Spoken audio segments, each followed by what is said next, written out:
பிரதமராக மூன்றாவது முறையாக மோடி பதவியேற்கும் நிகழ்ச்சிக்கு 8000 இருக்கைகள் அமைக்க முடிவு செய்யப்பட்டிருப்பதாக தகவல் வெளியாகியுள்ளது. கூடுதல் விவரங்களை செய்தியாளர் மாணிக்கம் வழங்க கேட்கலாம். மாணிக்கம், வணக்கம். இது குறித்தான விவரங்கள். நடந்து முடிந்திருக்கக்கூடிய 18வது மக்களவைத் தேர்தலில் தேர்ந்தெடுக்கப்பட்டிருக்கூடிய எம்பிகள் மூலமாக அமைய இருக்கக்கூடிய புதிய அரசு பதவியேற்பதற்கான ஏற்பாடுகளை ராஷ்டிரபதி பவன் மிக வேகமாக செய்திருக்கிறது. குறிப்பாக டெல்லியில் இருக்கக்கூடிய ஜனாதிபதி தங்கியிருக்கக்கூடிய அந்த ராஷ்டிரபதி பவன்ல வரக்கூடிய 9ஆம் தேதி பிரதமர் மோடி தலைமையிலான என்டிஏ அரசு அமைய இருப்பதாக சொல்லப்பட்டிருக்கிறது. இந்த சூழலில் அந்த பதவியேற்பு விழாவுக்கான ஏற்பாடுகளை ராஷ்டிரபதி பவன் மிக வேகமாக மேற்கொண்டு வரக்கூடியதாக ஒரு தகவலானது வெளியாக இருக்கிறது. குறிப்பாக பிரதமராக மோடி பதவியேற்கக்கூடிய, அது மூன்றாவது முறையாக பதவியேற்கக்கூடிய இந்த விழாவுக்கு 8000 நபர்களுக்கு அழைப்பு விடுக்கப்பட்டிருப்பதாகவும் அந்த விழாவில் 8000 இருக்கைகள் தற்பொழுது அமைக்கப்பட்டு வருவதாகவும் தகவல் தெரிவிக்கப்பட்டிருக்கிறது.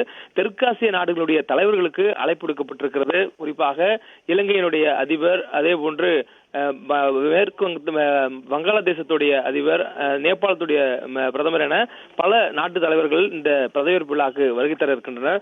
அதே போன்று இன்று நடைபெற இருக்கக்கூடிய நாடாளுமன்றத்தில் நடக்கக்கூடிய அந்த கூட்டத்தில் என்டிஏ எம்பிகளால் நாடாளுமன்ற குழு தலைவராக பிரதமர் மோடி மீண்டும் தேர்ந்தெடுக்கப்பட இருக்கிறார். அதற்கு பிறகாக இன்றைய தினமே ஆட்சி அமைப்பதற்கான உரிமையை பிரதமர் மோடி கோர இருப்பதாகவும் தகவல் வெளியாக இருக்கிறது. மூன்றாவது முறையாக அவர் பதவியேற்கக்கூடிய இந்த சூழலில் அவருடைய அமைச்சரவையில் இடம்பெறக்கூடியவர்களுடைய பரிந்துரைகளும் இன்றைய தினமே இருக்கும் என்ற ஒரு தகவலும் சொல்லப்பட்டிருக்கிறது. மேலும் இந்த பதவியேற்பு விழாவில் பங்கேற்பதற்காக மத தலைவர்கள் உட்பட 50 பேருக்கு சிறப்பு அழைப்பானது விடுக்கப்பட்டிருக்கிறது. குறிப்பாக பிரதமர் மோடி மாதந்தோறும் மான் கி பாத் என்ற மனதின் குரல் நிகழ்ச்சி மூலமாக நாட்டு மக்களிடம் உரையாற்றுவார். அந்த உரைகளின் போது சிறப்பாக நாட்டில் பணியாற்றக்கூடிய கடைகோடியில் இருக்கக்கூடிய சாமானியர்கள் பற்றி அவர் பேசுவது வழக்கம். அதுபோல் 50 நபர்கள் அதிலிருந்து தேர்ந்தெடுக்கப்பட்டு அவர்களும் இந்த பதவியேற்பு விழாவுக்கு அழைப்பு விடுக்கப்பட இருப்பதாகவும் தகவல் தெரிவிக்கப்பட்டிருக்கிறது. மேலும் உத்தரகாண்ட்ல கடந்த ஆண்டு சுரங்கத்தில் சிக்கியவர்கள் மீட்பதற்கு பெரும் சிரமம் இருந்தது. அந்த சிக்கியவர்களை மீட்ட தொழிலாளர்களுக்கு இம்முறை இந்த பதவியேற்பு விழாவில் சிறப்பு அழைப்பாளர்கள் அழைக்கப்பட இருப்பதாகவும் தகவல் வெளியாக இருக்கிறது. மேலும் இதற்கு முன்னாக இன்றைய தினம் அந்த பழைய பாராளுமன்ற அரங்கில் காலை 11 மணி அளவுல தேசிய ஜனநாயக கூட்டணி கட்சியில் மக்களவையுடைய உறுப்பினராக தேர்ந்தெடுக்கப்பட்டிருக்கூடிய புதிய எம்பிகள் கூட்டம் நடைபெறுகிறது.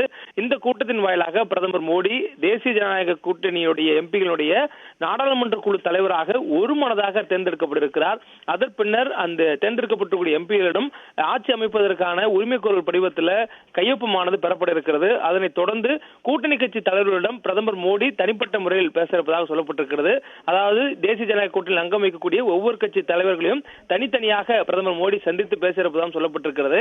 அவர்களுடனான இந்த பேச்சுவார்த்தைக்கு பிறகாக பிரதமர் மோடி, அதே போன்று பாஜகவுடைய மூத்த தலைவர்கள் ஒன்று கூடி இன்றைய தினம் ஜனாதிபதியிடம் ஆட்சி அமைப்பதற்கான உரிமை கோருவதற்கான கடிதத்தை வழங்க இருப்பதாகவும், அதே நேரத்தில் நாடாளுமன்றத்தினுடைய எம்பிகளாக தேர்ந்தெடுக்கப்பட்டுள்ள அந்த கடிதத்தையும் வழங்க இருப்பதாகவும் சொல்லப்பட்டிருக்கிறது. அதே போன்று கூட்டணி கட்சிகளுடைய ஆதரவு கடிதங்களை குடியரசுடன் இன்றைய தினம் சமர்ப்பித்து ஆட்சி அமைப்பதற்கான உரிமையை பிரதமர் மோடி கோருவார் எனவும் வரக்கூடிய 9ஆம் தேதி பதவியேற்பு விழா நடைபெறும் என்ற ஒரு தகவலும் தற்பொழுது வெளியாகி இருக்கிறது.